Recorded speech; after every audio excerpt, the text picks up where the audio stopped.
Reconocemos que durante décadas muchas jóvenes y mujeres adultas fueron internadas en nuestros centros en contra de su voluntad. No puedo ver a esa monja, lo siento.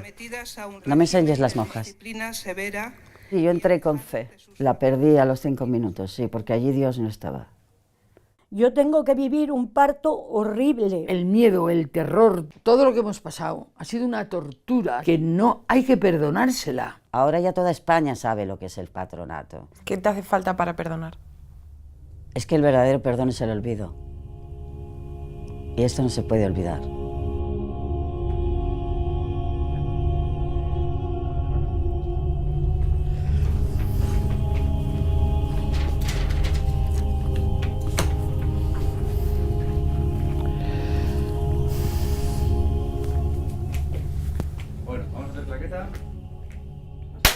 Hay que trasladarse a 1960-67. Una noche veo que se van mis vecinos y mis amigos a las fiestas del barrio. Yo vivía en San Cristóbal de los Ángeles, en un barrio conflictivo, y no me dejaban salir. Y cuando vi que mi madre se durmió, me escapé. Se me juntó, pues bueno, que yo era un adolescente con todas las hormonas revueltas, con una transición política y una revolución musical.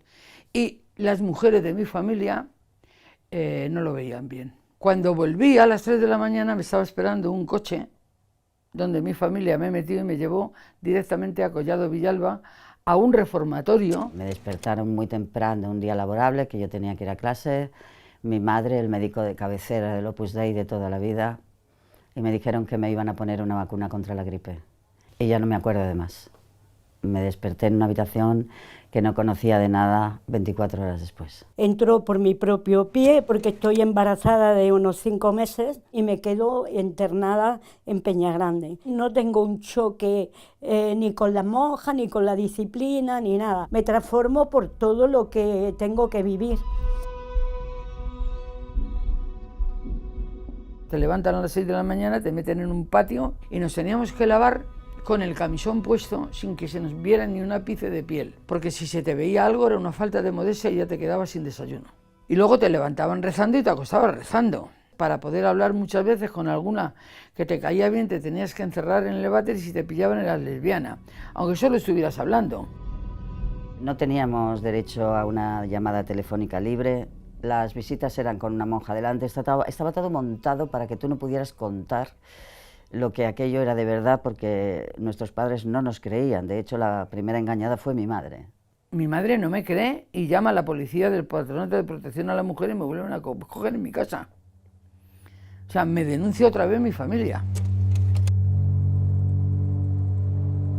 Yo me vi inmersa en un sistema fascista. El adoctrinamiento religioso extremo, la falta de compasión, te podían ver llorando una semana entera y les daba igual. Estás muy guapa cuando lloras, llora un poquito más. Y entonces te venía una compañera y te decía, no llores más de 7 días porque te van a llevar al psiquiátrico. Imposible de soportar, y yo lo primero que pensé es en quitarme la vida, y de hecho lo intenté a las 2 semanas. Yo tengo que vivir un parto horrible. A mí me sacan mi hija con forceps, mi hija nace muerta. A mi hija la reaniman y mi hija sobrevive, pero con secuelas que va a tener toda la vida, y a mí me parece una falta de respeto por mi vida y por la de mi hija, porque yo entré en Peñagrande por una sola razón, que era salvar la vida de mi hija. La misma comadrona que me atendió días después me decía, Isabel, denunciar que os están matando. Me metieron en una celda de castigo donde no me podía poner estirada ni levantada de pie, con una lata para cagar y mear, y allí me tuvieron, no me acuerdo bien si era 20 días o un mes. Piensas que te vas a morir y que no vas a salir de ese cuartucho, que no se va a enterar nadie. Y eso es horrible, y eso yo no se lo perdono. Ya pueden pedir el perdón como quieran. Has dicho que no se lo vas a perdonar nunca. Quiero escucharlo contigo, a ver qué opinas, ¿vale? Nos encontramos, por tanto, aquí para hacer lo que consideramos necesario y justo: pedir perdón. Escuchamos un perdón, como digo yo, light, entrevelado, un perdón sin sentimiento, un perdón sin corazón, sin verdad. Hemos pedido perdón todas nos hemos hecho eco del perdón. No era un perdón, era una justificación. Lo que ocurrió fue espontáneo, nos salió del alma. No se pudo controlar la explosión de indignación de toda la gente que había allí que conoce muy bien a la Iglesia Católica. Yo personalmente ni olvido ni perdono. Lo sentimos. De acuerdo que esas superioras actuales no nos han hecho nada, pero son las responsables de la historia de toda la congregación. Han hablado con las monjas ancianas, le han dicho que todo era verdad. Vale, y esto nosotras, ¿cómo tenemos que encajarlo? Porque era el reloj de nuestra vida el que estaba funcionando. Isabel, ¿tú has perdonado? Yo perdoné hace muchos años, no a ellas, perdoné a mi padre, al sistema, a todo. Y lo hice no porque ellas lo merezcan, lo hice porque yo tenía que seguir viviendo. Hay que reclamar justicia y reparación, pero perdón, yo no les voy a perdonar nunca. Hombre, el Estado es responsable de 1975 hasta el 85, que eso continúa en democracia, o sea, la democracia nos debe 10 años de vida. Tiene que ser necesario para sanar, que el Estado reconozca el daño, que reconozca el abuso, la violación de derechos fundamentales de ciudadanas españolas libres. Iglesia y Estado iban de la mano, estaban convencidas de estar salvando almas y de estar salvando niñas que habían parido una serie de golfas y una serie de putas que no merecían ser madre, porque las llamaban así. Golfa, desgraciada, firma aquí. Y cuando parían, ¿quieres un espejo para ver cómo pare una perra? ¿Creéis que alguna monja puede justificar eso a estas alturas? Ninguna.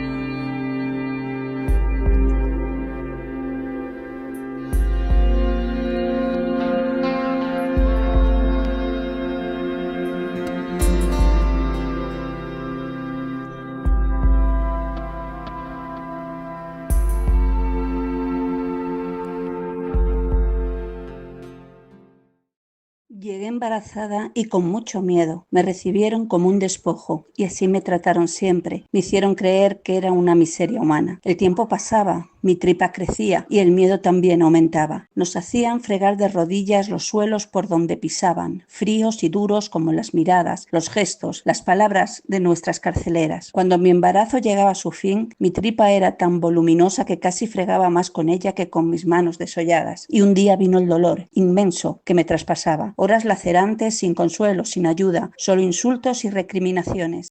Hola, soy Loli. Estuve por primera vez interna en un reformatorio en el María Goretti de Canillejas. Me internaron porque yo le confesé a mi psiquiatra que mi padre abusaba sexualmente de mí. La solución de entonces fue sacarme de mi casa y llevarme al reformatorio. Las cosas allí no mejoraron nada y después de unos meses allí decido escaparme y volver a mi casa. Aún sabiendo lo que me esperaba en mi casa, lo que había en el reformatorio era siempre mucho peor. Eran malos tratos, eran abusos, al llegar a mi casa siguen los abusos sexuales por parte de mi padre y me quedo embarazada. Me vuelven a llevar al tribunal de menores y el tribunal de menores me lleva a Peñagrande. Entré en Peñagrande en el año 82. Fue duro, muy duro, fue un trato tremendo, fue una anulación como persona, una anulación, un pensar que no eras nada, que ya no valías nada y que te habías arruinado la vida tú misma, cuando en realidad yo no había hecho nada que de lo que tuviera que arrepentirme, vaya. Mi hija nació allí en el año 82 y en el año 83 mi padre, después de haber fallecido mi madre, va a visitarme. Recuerdo que fue en Semana Santa, Jueves Santo, Viernes Santo, Sábado Santo y Domingo de Resurrección. Me llevó a un hostal aquí mismo en Madrid y me dijo, me volvió a violar y me volvió a dejar embarazada. Volví a Peñagrande después de aquel puente tan largo y nadie me preguntó, nadie dijo nada, pero volví embarazada de unos días de salida que no debieron suceder nunca, porque yo estaba tutelada. yo no tenía por qué haber salido. Igual que no se me permitía salir a trabajar, no se me permitía salir a comprar, no se me permitía salir para nada, pero sí se me permitió salir con mi padre, que era mi abusador. Todo lo demás ha sido tremendo. Me llamo María Jesús López Laderas y soy superviviente del orfanato Oblatas del Santísimo Redentor de Carabanchel Alto, Madrid. Mi internamiento duró 4 años y medio, a finales de los 60. Recién celebrada mi primera comunión falleció mi querido padre, dejando a mi madre sola con un bebé de 11 meses y conmigo de 8 años. Mi madre tuvo que trabajar de la mañana a la noche, así que se vino a vivir con nosotros nuestra abuela materna, una mujer cruel y violenta. Una noche, al volver mi madre del trabajo y encontrarme con una ceja abierta, tuvo miedo de que un día mi abuela me diera el golpe fatal. Para apartarme de ese peligro me ingresó en las Oblatas, las cuales prometieron cuidar muy bien de mí y proporcionarme unos estudios. Ninguna de ambas promesas se cumplió. Por el contrario, se me obligó desde el primer día, a mis 8 años, a trabajar a destajo y a fregar de rodillas por todo el palacio. Pasábamos mucha hambre y frío, como así lo probaban nuestras manos llenas de sabañones. Los castigos eran especialmente crueles: frotamiento de ortigas en la vulva por orinarse en la cama de forma reiterada, lamer el suelo dibujando cruces de saliva, desatrancar los váteres obstruidos a diario con las manos desnudas. Cuando salí de allí con 13 años, mi futuro estaba hecho añicos. Mi vida ha sido una constante lucha por recomponerme como persona y como mujer. Los daños no se limitaron a mí. Las heridas que he arrastrado afectaron a mis relaciones más queridas. Un gran sufrimiento que hunde sus raíces en aquellos inenarrables años y en la profunda brecha que dejaron en mi psique. Cuando solicité mi expediente a las Oblatas, encontré que la fecha de mi ingreso, así como el día de mi nacimiento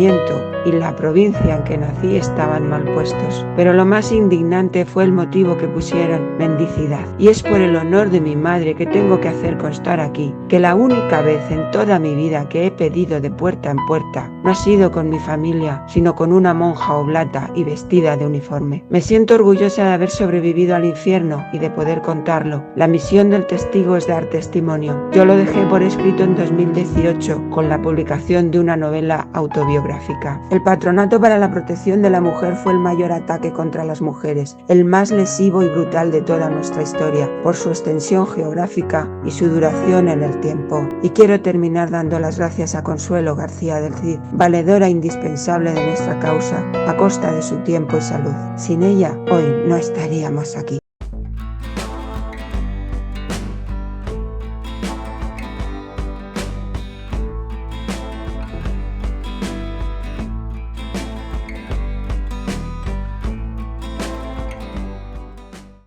Entonces voy a intentar contextualizar.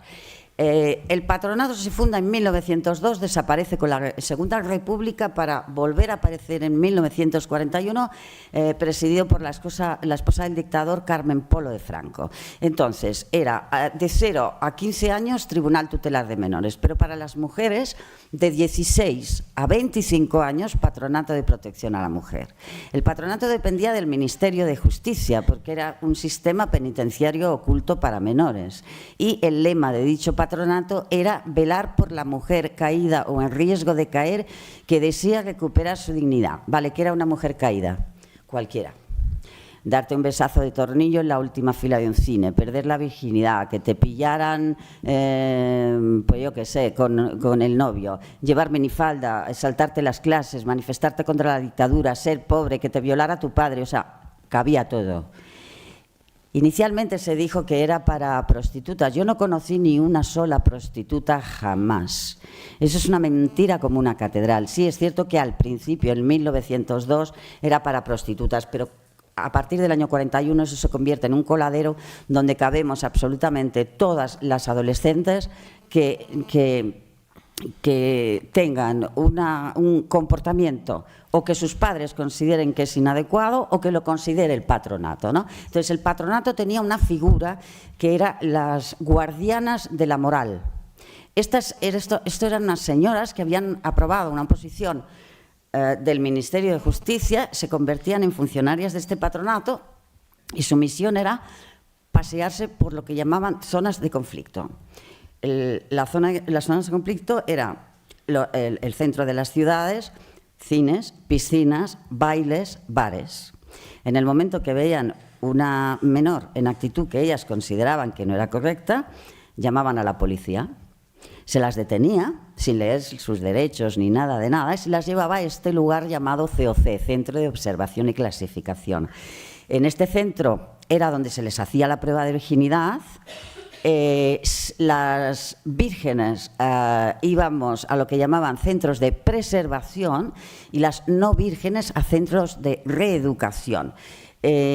Contra todo pronóstico, la diferencia que la gente puede pensar, los de reeducación eran peores, pues no, eran peores los de preservación porque yo estuve en los dos. Entonces, ¿qué pasaba? Cuando el patronato tutelaba a una chica, estamos hablando cuando la mayoría de edad era los 21 años, porque no se establece a los 18 hasta el año 78. Bien, la mayoría de edad era los 21, pero en el momento que el patronato tutelaba, se extendía hasta los 25. ¿Qué quería decir esto? Que te podían tener encerrada de los 16 a los 25 años. Bien,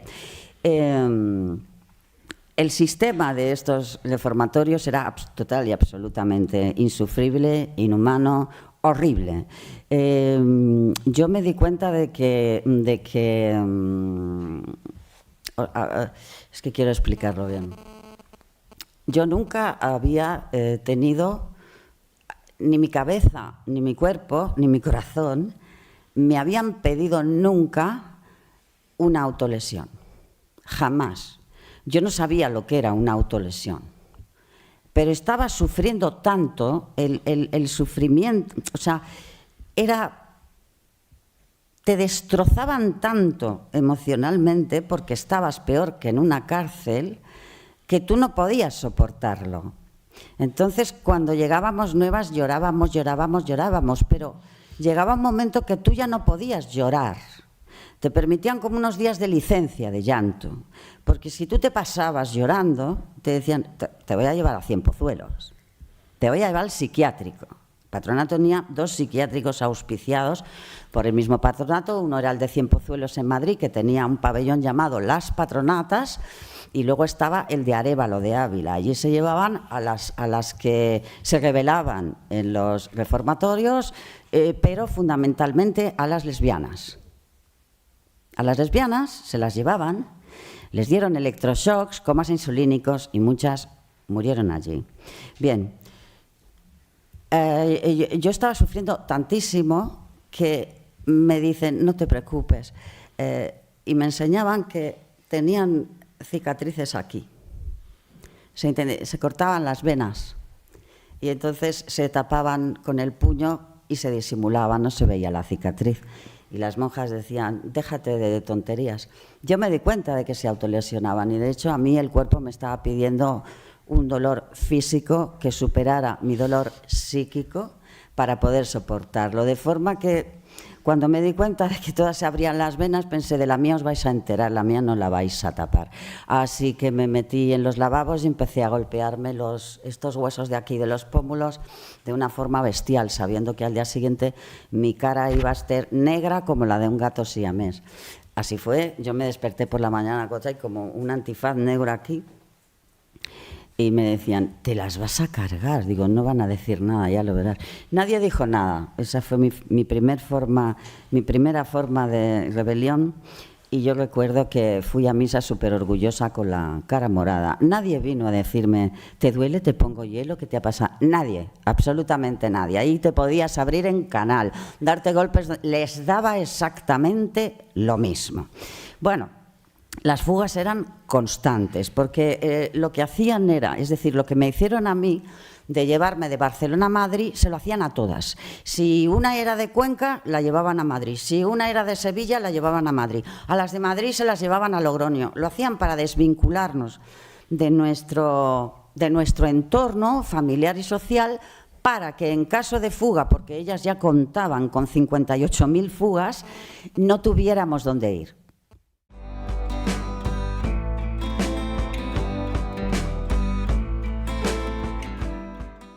Bueno, yo voy a intentar resumir de la mejor manera para que todo el mundo lo entienda lo que fue la peor institución que ha existido en este país contra las mujeres. No es que se ocultara o que alguien tuviera intención de que no se supiera. No, no es cierto. Simplemente no le importamos absolutamente a nadie, pero nadie contaba con que una ex interna lo contara todo, que es lo que llevo 13 años haciendo. Bueno, yo vengo de una familia de derechas, burguesa. Mi padre era abogado, murió muy joven, yo tenía 11 años y mi madre pues se quedó viuda. Mi madre era bibliotecaria, trabajaba en la universidad. Bueno, mientras tú eres pequeña o adolescente, mientras tú no tienes autonomía para descubrir nada, porque te llevan a colegios privados, etcétera, pues tú no te enteras del país donde vives. Pero yo era muy mala estudiante, me saltaba las clases y terminé en una academia. Y claro, en una academia empecé a conocer personas de todas las clases sociales. Ahí descubro el país donde vivo, descubro que van a ejecutar por garrote vil al catalán Salvador Puig Antich, y esa fue la primera manifestación de mi vida. A partir de ahí es cierto que yo me empecé a manifestar contra la dictadura siendo jovencísima. También es cierto que yo llegaba a mi casa con periódicos, Estrella Roja, etcétera, etcétera. Esto en mi familia era como lo peor. Yo creo que si yo hubiera sido yonki o prostituta se habría asumido mejor, ¿no? Bueno, sé que me estuvieron siguiendo bastante tiempo. Yo no me di cuenta absolutamente de nada de lo que hicieron porque lo hicieron muy, muy bien. El tema es que yo estaba durmiendo, era muy temprano, la hora no la recuerdo, pero era muy temprano. Y de pronto abren la puerta de mi habitación, enciende la luz y me veo a mi madre y al médico de cabecera de la familia de toda la vida, que era del Opus Dei. Y me dicen, es que te vamos a poner una vacuna contra la gripe. Y yo, ¿qué? No pude reaccionar, fue todo muy rápido. Me cogieron de este brazo, el izquierdo, esto es lo único que mi familia hizo por la izquierda en su vida, y me meten una intravenosa. Bueno, yo me despierto 24 horas después, y sé que pasaron 24 horas porque mi abuela me acababa de regalar un reloj, y me despierto en una habitación que no conozco absolutamente de nada, de nada. La boca la tenía seca como papel de lija, me dolía la cabeza muchísimo. Me levanté, había una cama, un armario y una cruz. Intento abrir la puerta estaba cerrada con llave. Y había a los pies de la cama había una maleta de cuadros verdes que era de mi casa. Abro la maleta y veo que hay ropa de todas las estaciones del año, o sea, primavera, verano, otoño, invierno, como para quedarme donde estuviera mucho tiempo, pero yo no sabía dónde estaba, ni cómo había llegado ahí. Y entonces había una pequeña ventana que tenía barrotes, yo me asomo a la ventana, la abro y yo veía los coches pasar. Pero claro, es que yo vivía en Barcelona y todos los coches, la matrícula era M. Digo, me han traído a Madrid. Yo acababa de cumplir 16 años y a día de hoy, que tengo 66, no me han querido decir en qué medio de locomoción me llevaron a Madrid, cuántas inyecciones me pusieron, porque es completamente imposible tener sedada a una menor 24 horas con una sola inyección. Tampoco sé la sustancia que me inyectaron, no me lo han querido contar. Bueno, bien, al cabo de un rato pues entró una monja y me dijo que, bienvenida, estás en un colegio de formación. Yo, pero a ver, ¿cómo he llegado hasta aquí? A mí me han puesto una inyección, tengo la boca seca, me encuentro mal, me duele la cabeza, ¿me puede decir dónde estoy? Estás en un colegio de formación. Y yo digo, ¿pero qué es esto de colegio de formación? En todos los colegios se forma. ¿Esto no será un reformatorio? Aquí esta palabra no se dice. ¡Puah! Bueno, y cogió mi maleta, atravesamos un pasillo larguísimo y cuando vi una fila que no se acababa nunca de chicas, que tenían más ojeras que ojos, una bata de rayas verdes que después llevaría yo y una cara de desesperanza terrible, digo, estoy en un reformatorio como una catedral. Me habían ingresado en el reformatorio de las monjas adoratrices de la calle Padre Damián 52 de Madrid. Yo ingresé muerta de miedo porque me habían demostrado que podían hacer conmigo lo que quisieran. Y bueno, lo primero era que se me acercaban y me preguntaban muy bajito, ¿tú eres del patronato? Y yo no sabía lo que era el patronato, yo no había escuchado la palabra patronato en mi vida. Entonces, como me lo preguntaban tanto, yo pensé que a lo mejor el patronato era una cosa buena y que si yo no era el patronato lo tenía peor, ¿no? Con el tiempo supe que yo no estaba tutelada por el patronato, sino que yo era de pago. Es decir, como es... La traducción sería tu familia te mete en un reformatorio y te paga el alquiler, es decir, paga una cantidad al mes y tú pues ahí te quedas, ¿no? Bien. Me preguntan, ¿a ti te han metido el dedo? Digo, ¿qué? Que si te han hecho la prueba del Virgo. ¿Qué? Y entonces me explican.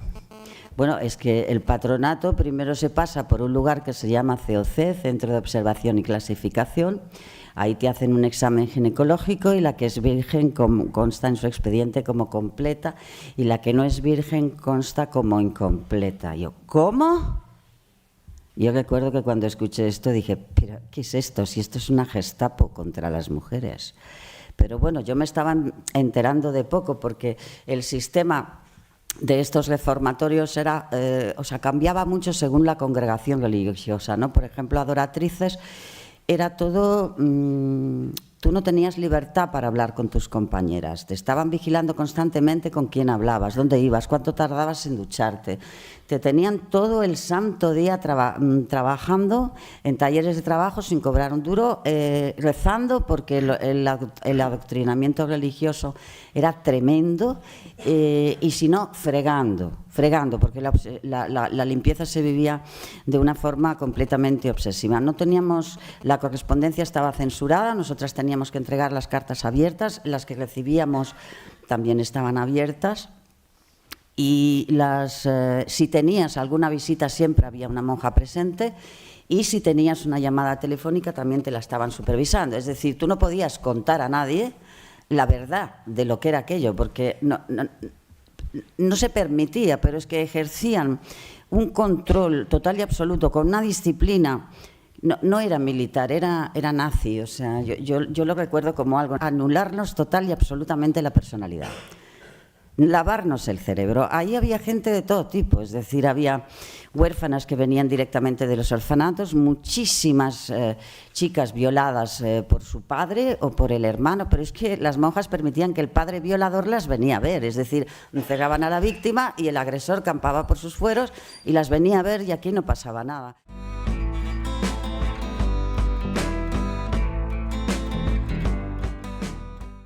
Claro, como las fugas eran constantes, entonces es cuando el patronato sí conseguía su objetivo, porque sí es cierto que durante las fugas hubo muchas compañeras que se prostituyeron ocasionalmente para dormir bajo techo y también otras fueron fichadas por la ley de vagas y maleantes por robar comida porque tenían que comer. Entonces el patronato ya tenía su objetivo cumplido, es decir, yo he cazado a una chica porque se estaba dando un morreo en el cine con el novio, pero fijaros, a los 6 meses ya es puta. No, a los 6 meses se ha pirado, se ha escapado y el sistema y el patronato la ha conducido a la prostitución y la ha conducido a la delincuencia. Pero esto es algo que se puede comprobar en los expedientes. Porque se ve un expediente, por qué una chica ingresa y todo el proceso de esa chica, cómo el patronato la va destrozando. Después, una cosa eran las autolesiones, pero es que luego estaban los intentos de suicidio, que es decir, eran ciertos. Nosotras no tenemos muertas en las cunetas. Nadie vino a pegarnos un tiro en la nuca. Nosotras tenemos suicidas. Suicidas que se tiraron por la ventana de un 5º piso porque no podían seguir soportando el régimen de esos internados. Afortunadamente, hubo un suicidio. No es afortunado el suicidio, sino el impacto que tuvo el suicidio de Inmaculada Valderrama, que se tiró por el 5º piso del reformatorio de San Fernando de Henares y se enteró todo el barrio, se formó una monumental y ese reformatorio se cerró. Pero bueno, lo grave es que este patronato continúa hasta 1985. Democracia. Bien, llegaban chicas así. Y iban todo el tiempo así. Digo, pero estas que vienen, ¿por qué se tapan el pecho? Porque viene Peñagrande. ¿Pero qué es Peñagrande? Peñagrande es el reformatorio de embarazadas. ¿Qué? Sí, porque muchas creían que iban a ser libres a través del matrimonio. Y muchas provocaban ellas esos embarazos para ser libres. ¿Qué pasaba? Pues que el novio les decía adiós, bye bye, y terminaban en Guatepeor. El reformatorio de Peñagrande efectivamente era el reformatorio para embarazadas. Ahí la presión para dar el niño en adopción era desde el minuto 1. Las tenían trabajando como bestias, cargando sacas en camiones, sin respetar en absoluto el descanso, ni el periodo de gestación, ni nada de nada. Parían allí mismo como animales, en manos de comadronas, y en el momento del parto les dedicaban unas frases preciosas. ¿Quieres un espejo para ver cómo pare una perra? ¿No te dolería cuando lo tenías debajo, puta? Si te diste el gusto, aguanta ahora el disgusto. Este centro estaba en manos de la orden secular de las cruzadas evangélicas, que actualmente siguen teniendo sus centros, etcétera. La mayoría de las congregaciones auspiciadas por el patronato eran adoratrices, las más famosas, oblatas del Redentor, especialmente maltratadoras, y después estaban las de la Caridad del Buen Pastor, la orden secular de las cruzadas evangélicas y las trinitarias. Bueno, ellas tenían sus negocios montados, sus talleres de trabajo, tenían la mano de obra gratuita. Eran jornadas laborales y aparte eran trabajos que eran trabajos en cadena, como para tontas, es decir, que no digan que nos estaban enseñando un oficio, porque yo hacer así, esto no es un oficio, ¿no? Y luego esto lo defendían como colegios. ¿En qué colegio normal, estando interna, te tienen todo el día, por la mañana trabajando en talleres, fregando, rezando y 3 horas de clase? 3 horas de clase. La formación académica no les interesaba porque no era una prioridad. No les interesaba absolutamente que supiéramos más, menos o lo que fuera. Bueno, bien, yo aguanté en adoratrices 1 año y pico, ayudé a escapar a muchas, y claro, aprendí porque ayudando a escapar a muchas aprendes tú. Y bueno, tuve un traslado al reformatorio de Ávila, de adoratrices. En el de Ávila ahí me quise morir porque aquello era ya directamente Dickens. Hice una huelga de hambre, me quedé con 35 kilos y entonces yo lo único que pedía era volver a Madrid, ¿no? Conseguí volver a Madrid y cuando volví a Madrid, en aquel momento yo no era consciente de lo que yo estaba sintiendo, porque yo estaba tan horriblemente mal en el reformatorio de Ávila que estaba pidiendo volver al reformatorio de Madrid, ¿no? Y entonces cuando vuelvo a Madrid, recuerdo que una compañera me dice, tú eres gilipollas, ¿verdad? Digo, ¿yo por qué? Pero si estás contenta de volver aquí. Digo, hombre, claro, si es que me han llevado a un sitio muchísimo peor. Me dice, ese es el objetivo, que pidas volver a tu reformatorio de origen. Ya te has olvidado de volver a casa, ¿verdad? Digo, ninguna volveremos a casa. Yo me escapé un 2 de abril de 1976. Yo no me gustan los tatuajes. Si me gustaran, me habría tatuado 2 de abril de 1976, que fue el día de mi fuga. Bueno, me fui a casa de una tía mía y yo sabía que me estaban preparando mi siguiente destino. Efectivamente, me llevaron a Barcelona, al reformatorio del Buen Pastor. Había ganado algo porque estaba en mi ciudad, pero ese ya era un centro de reeducación, que se suponía que era peor, ¿no? Y yo pues no entendí nada, o quizá empecé a entender la doble moral del patronato, ¿no? Yo llego al Buen Pastor y me dicen que tengo una habitación individual. ¡Hala! Ya no tengo que dormir con 19 más. Anda, y que puedo colgar pósters, pero de quien yo quiera. ¡Hala! Digo, no me lo puedo creer. ¿Y dónde está el uniforme? No hay uniforme. ¿Cómo? No entiendo nada. Bueno, yo ingresé por la tarde y me dejan sola en el patio, ¿no? Claro, ahora ver una mujer con media cabeza afeitada y el otro trozo de pelo azul es muy normal, pero yo os juro que en 1976 no. Y iban así. Yo estaba alucinada. Y entonces me rodearon, así en un corro, digo, me van a pegar. Y me dicen, ¿de dónde ha salido el pollito este? Yo callada, muerta de miedo. La pija esta de mierda, ¿de dónde ha salido? Y yo, ¡ay, madre mía! Y una me dice, ¿tú qué has hecho para estar aquí? Digo, yo es que me he escapado de las adoratrices de Madrid. Y hace, ole tu coño, es una fugada. Y yo, ¿qué es esto? porque una expresión así en Adoratrices era celda de castigo, 3 días, ahí no pasaba nada, yo no entendí nada. Luego la comida era buenísima, nos daban muy bien de comer. A mí me metieron en el taller de sábanas, toallas de la Seguridad Social y pañuelos de los Sanfermines, y cuando llevaba un mes trabajando dice la monja, poneros en fila que vais a cobrar. Y digo, no van a dar. Y me dieron 200 pesetas. Ya sé que es una miseria, pero era un reconocimiento. Es decir, yo no estoy defendiendo al buen pastor. Seguro que si hubiera caído desde el minuto 0 en el buen pastor, lo estaría poniendo verde. Era igualmente una cárcel, total y absolutamente. Pero yo estuve mejor. Tuve la suerte de que estuve muy pocos meses porque mi madre me llevó a un cursillo de cristiandad y yo le pedí ayuda a un sacerdote. Y yo conseguí ser libre gracias a un sacerdote que se llama Agustín Viñas Lechac. Y el día que me dijeron, sales hoy, me despedí de mis compañeras en el patio y les dije, os juro que aunque pasen 40 años, yo seré escritora y el país entero se va a enterar de lo que nos han hecho. Esta promesa la empecé a cumplir 36 años después y llevo 13 años hablando del patronato, publicando libros. Bueno, este libro, La niña del rincón, es mi testimonio personal. Yo no sabía que me llamaban así. Me contactó hace pocos años una compañera y me dijo, te llamábamos La niña del rincón. Digo, ¿pero por qué? Porque cuando llegaste al taller te tuvieron 6 meses cosiendo en un rincón. Digo, anda, es verdad.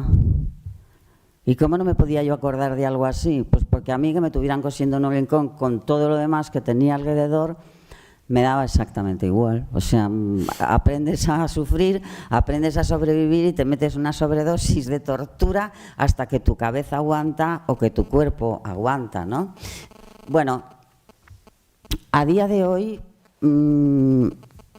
hemos conseguido bastante. Estamos a punto de que nos pida perdón la conferencia de religiosos, con rueda de prensa.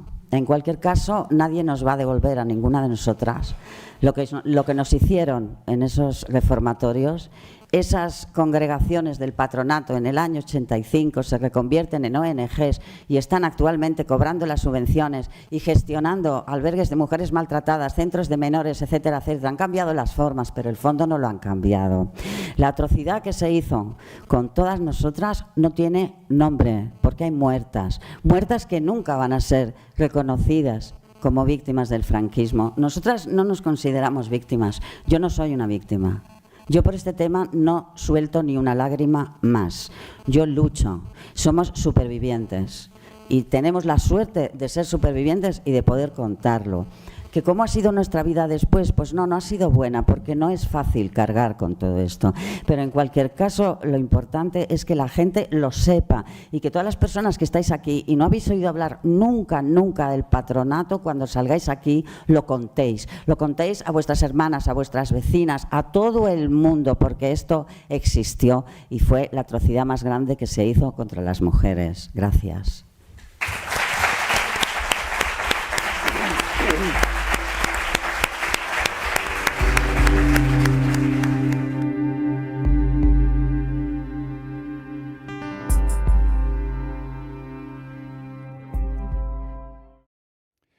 A continuación se procederá a la lectura del mensaje de perdón por parte de Carmen Ortega, provincial de la provincia Oblata, Europa, de Antonia López, superiora provincial de la provincia Europa, África, de Adoratrices, y Mati Mena, terciaria capuchina de la provincia de Nazaret.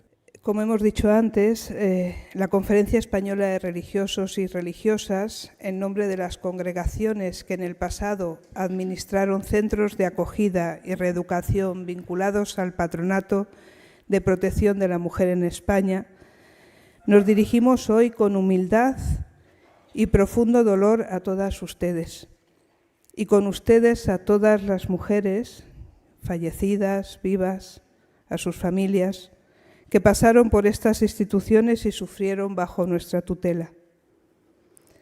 Reconocemos que durante décadas muchas jóvenes y mujeres adultas fueron internadas en nuestros centros en contra de su voluntad. sometidas a un régimen de disciplina severa y alejadas de sus familias y de su derecho a decidir sobre su propia vida. Sabemos que muchas de ellas, que muchas de ustedes, fuisteis privadas de libertad injustamente, expuestas a humillaciones y malos tratos.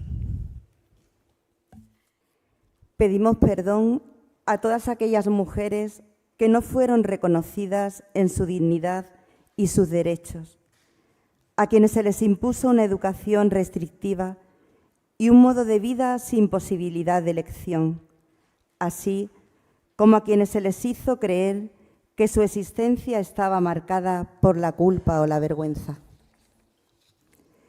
Somos conscientes de que el sufrimiento causado no puede ser reparado con palabras, pero asumimos como un deber moral reconocer nuestra responsabilidad y contribuir, en la medida de lo posible, a sanar esta página de la historia, haciendo memoria de lo acontecido y pidiendo perdón por justicia hacia todas aquellas mujeres que padecieron en estos centros. Y hoy, ante vosotras, queremos renovar nuestro compromiso, un compromiso aplicable a todos nuestros centros y proyectos. Compromiso de actuar desde la escucha activa, el respeto a la dignidad y derechos de toda persona, en concreto hacia las mujeres. En este sentido, nos comprometemos a escuchar y acompañar a las mujeres que vivieron en estos centros, ofreciendo espacios de diálogo donde su testimonio sea valorado y respetado, y promoviendo acciones que contribuyan a su reparación moral y emocional. Desde la formación y la garantía en la prevención y el buen trato, a través de protocolos concretos, en la formación de nuestras comunidades y la intervención social, en nuestros proyectos, promoviendo valores de respeto, dignidad y equidad de género, con la máxima transparencia y colaboración, para esclarecer la verdad y ofrecer respuestas equitativas a quienes buscan conocer su historia personal desde los protocolos que sea necesario establecer. Comprometidas por hacer una revisión histórica y análisis crítico, impulsaremos la reflexión hacia el interior de nuestros archivos con el fin de analizar con objetividad el impacto del Patronato de Protección a la Mujer en nuestra historia. Y siempre a través de la oración y la creación de espacios sanadores y de reconciliación desde nuestra fe, promoviendo encuentros de reflexión y reparación simbólica que contribuyan a la paz y al reconocimiento mutuo.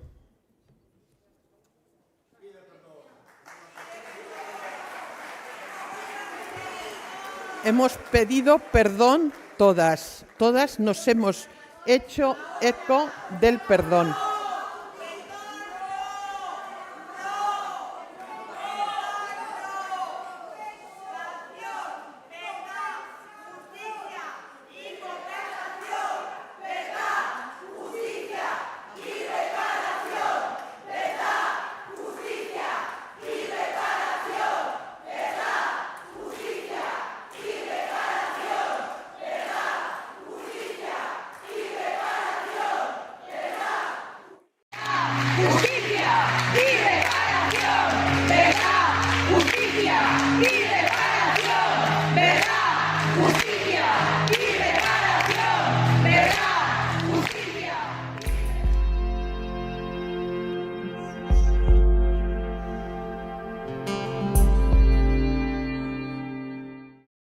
Recuérdalo tú y recuérdalo a otros.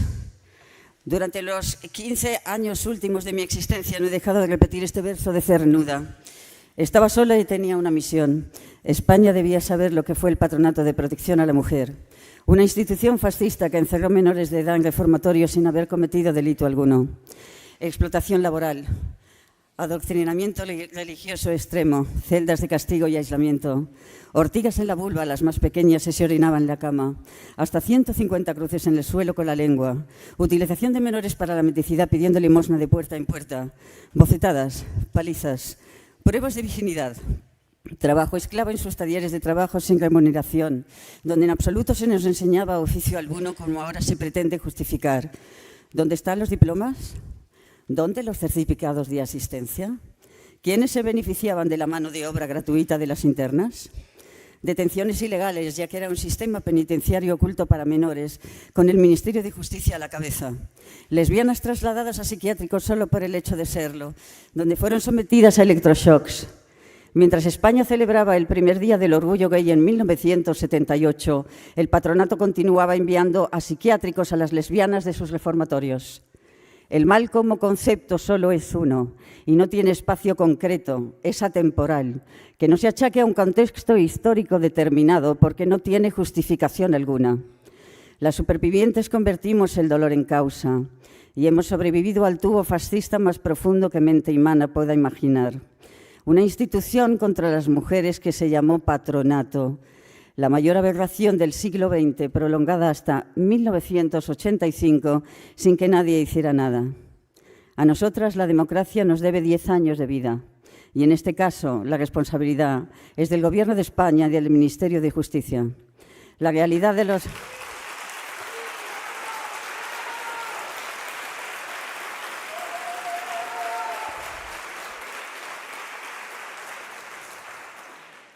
La realidad de los reformatorios estaba dentro y ahí no entraba cualquiera. Ningún médico se alertó de tantos cortes de venas que se producían en los mismos lugares y tampoco de las suicidas. No importaba, se justificó como intento de fuga. El patronato no tiene muertas en las cunetas, tiene muertas que se quitaron la vida. Esas son las verdaderas víctimas, las que ya no viven para contarlo. No se va a reconocer tampoco los malos tratos psíquicos ejercidos a las internas embarazadas. La expresión para firmar en unos papeles en los que entregaban su hijo en adopción era constante. Parían como animales ayudadas por otras internas, menores de edad en un quirófano, cual matronas recién graduadas, trabajando como bestias con la barriga en la boca. Desapariciones forzosas y adopciones irregulares en la llamada maternidad de la Almudena, conocida como Peña Grande.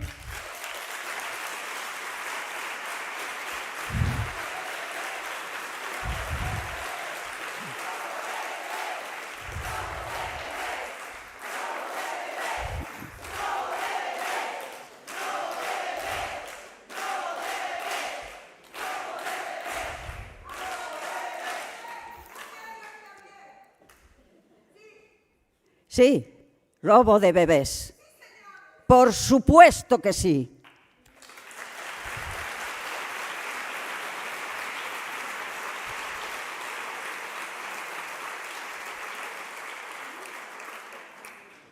El trato ejercido a las internas del patronato supone un sinfín de delitos claramente tipificados en el Código Penal. No podemos achacar a otros tiempos cuando el mal actuó en toda su extensión y, lo que es peor, en nombre de la Iglesia, cuando Iglesia y Estado caminaban de la mano. Nuestra historia personal y nuestro trauma incurable se remite al paso por esos reformatorios disfrazados de conventos, no por parte de nuestras familias o situación social. Correspondencia censurada, sin derecho a llamadas telefónicas, visitas supervisadas por las monjas. Todo estaba perfectamente creado para que no se supiera y nos tomaran por mentirosas o exageradas. Nuestra existencia no va más allá de los centros, como se ha dicho. Acogerse a esa definición es ofensivo por demás. No somos las locas, las casquivanas, desobedientes o vagas que pretenden colar con expresiones subliminales. Sabemos leer entre líneas porque aprendimos a hacerlo y si algo no somos, es imbéciles.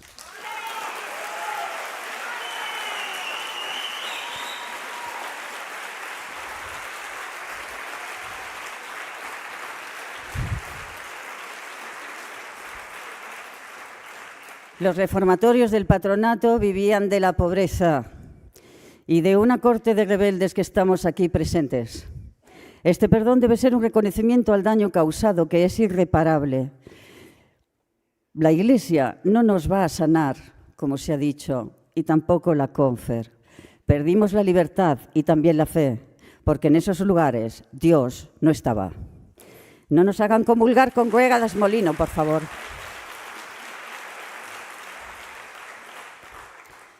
No nos hagan comulgar con ruedas de molino, por favor.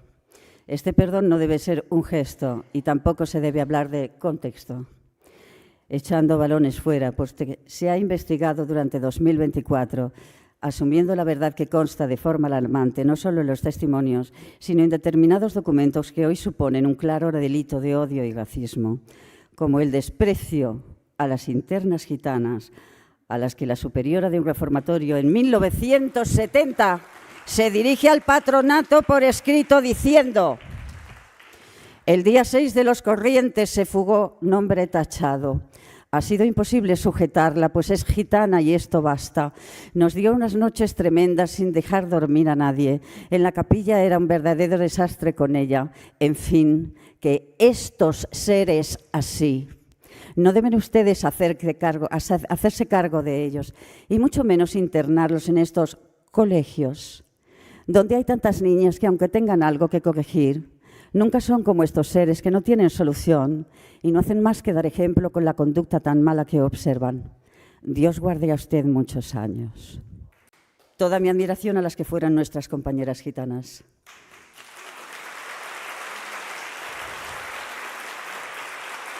Gracias a nuestras compañeras gitanas de las que tanto aprendimos, que nadie las ofenda nunca más en nombre de Dios alguno, persona o institución. Y este es el homenaje a nuestras compañeras gitanas de las internas del patronato. Va la misma frase en caló. Paniquearó a Maris Plañis Calís, de las que quiches isquila vemos que caiquelas jocharele, ni que car buterenanao dieque debel.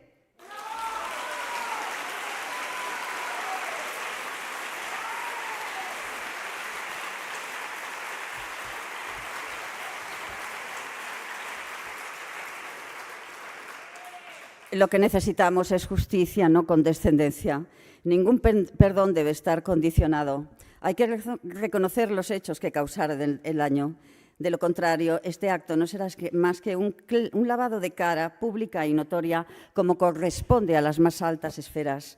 Gracias a todas las que nos han acompañado en este camino. Gracias al grupo cercano a las 50 investigadoras que han trabajado con nosotras en los últimos 2 años. Gracias, de verdad, muchas gracias.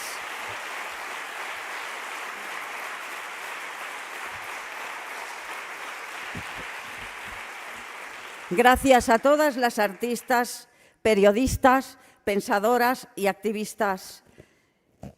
Y si hubiera que dar las gracias de verdad a alguien del Patronato de Protección a la Mujer, gracias a don Jaime Cortezo, el último presidente del patronato, que se levantó del despacho, visitó los reformatorios y dijo que eso no se podía volver a repetir, que era una monstruosidad. Lo cesaron al año siguiente. Gracias, señor Cortezo.